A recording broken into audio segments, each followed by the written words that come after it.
What's up, guys? In this video, I have some big announcements for you all, like Social Security has announced changes that will affect millions of beneficiaries. I'll give you the specifics of that right now as well. Due to a significant hack, almost all of AT&T's cell phone users' call and text histories were made public. Tens of millions of people are affected. This appears to be the most recent. We seem to be experiencing a massive data breach every week or two, revealing people's personal information. Here is the most recent one. Phone and text message records from mid to late 2002 of tens of thousands of people. I believe that the persons texting them are among the millions of AT&T cell phone customers, as well as many non-AT&T consumers. 2 AT&T customers were reportedly exposed in a significant data leak that affected telecom customers. On Friday, AT&T announced that almost all of its cellular customers' phone numbers, as well as those of wireless providers using its network between May 1, 2022 and October 31, 2022, are included in the compromised data. Many individuals, importantly, according to AT&T, the stolen files also include a record of every number that consumers of the company called or texted WOW, including those of other wireless networks, how often they interacted, and how long the calls lasted. Data did not include the times and context of conversations or texts. Records of a very limited number of users from January 2, 2023 were also included. Our study is still ongoing. The F&T Set firm blamed an unauthorized download on a third-party cloud platform that it discovered in April, precisely as the company was battling a different issue. We're working with our law enforcement partners to investigate the AT&T hack. Significant data leak seems similar to another one. According to AT&T, the disclosed data is not thought to be publicly accessible, which is consistent with another report that claims AT&T provided $370,000 to a hacker to remove its pilfered client information. Naturally, this assumes that you can genuinely rely on the hacker to remove the stolen data. However, there have been numerous instances in which the hackers have left the data behind and proceeded to require further funds or sell them to other hackers. It is nothing new to us. According to the report, AT&T paid a hacker almost $370,000 to erase customer data that had been taken during a hack. The hacker then released a video to demonstrate that they had erased the data from their binge earlier this year, although this does not imply that they had a backup copy.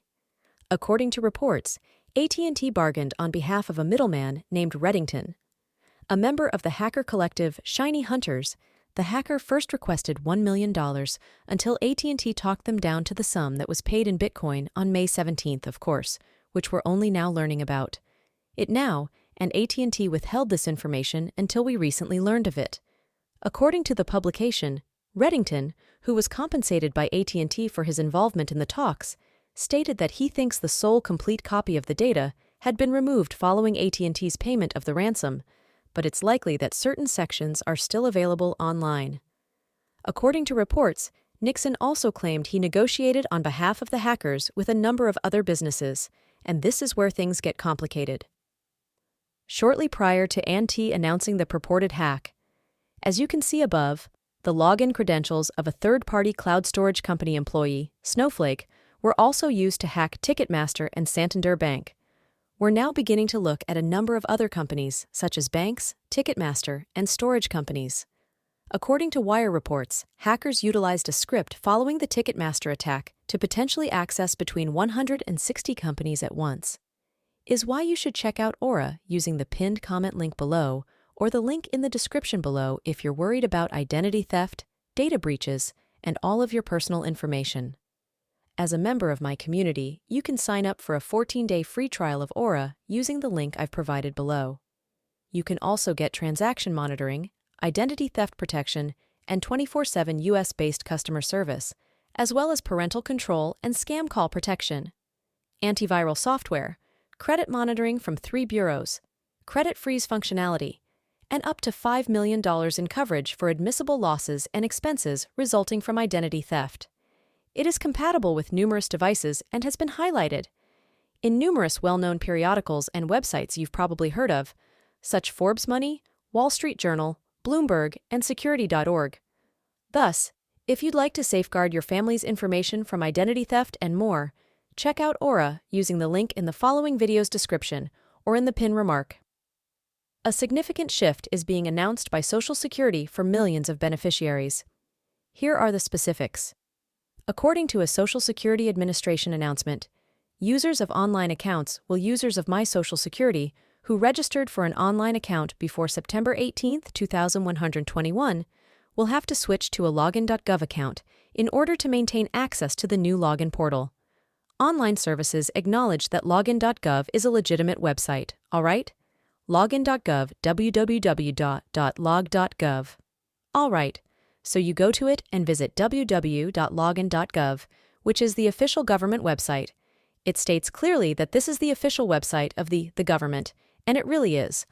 Prior to this point, login.gov accounts could be accessed directly using a username and password on the government's agency website, but accounts formed after September 18, 2021 could already access services. My Social Security account on login.gov is available to anyone, not just those receiving assistance or retirement payments.